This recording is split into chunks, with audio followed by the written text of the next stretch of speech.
Instagram. A toto je vlastne 10. ročník podujatia Naše mesto, takže do takých glémy sa veľmi tešíme, že pribudli aj mesta ako Zvolená, Banská Bystrica.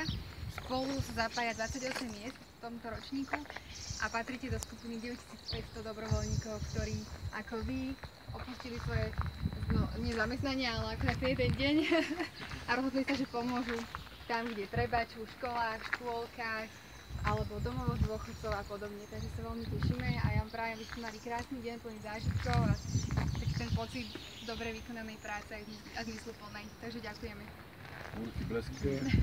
V rámci nášho projektu Obnova a revitalizácia detských preliezok a ihrisk vďaka pomoci Pontisu a Continentalu Autosystem Slovakia Zero, kde sme obdržali 500 eur a 100 eur, sme nakúpili materiál a vďaka vašej pomoci, alebo s vašou pomocou by sme chceli vlastne dnes opraviť dve zdemolované, ktoré sú tak, že sa nedajú používať a potom tak, ako nám chceli vystačia postupne tieto ďalšie dve, jedna je tu pred nami, jedna je tam asi 300 metrov ďalej, pretože dnes asi všetko nestihneme urobiť. My sme veľmi radi, že môžeme kooperovať s vami alebo koordinovať, pretože v našich stanovách máme hlavne takéto ciele obnovovať veci na sídlisku, hlavne detské ihriska, pieskoviska, zeleň, chodníky, cesty.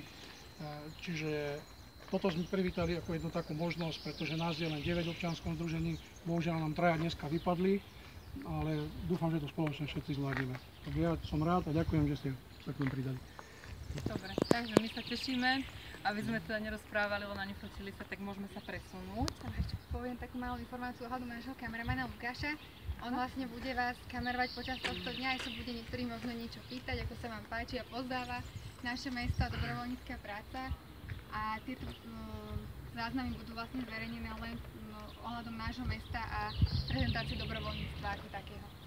Ak by ste niekto mali problém s tým, že budete kamerovaní, tak povedzte Lukášovi, vás nebude snímať.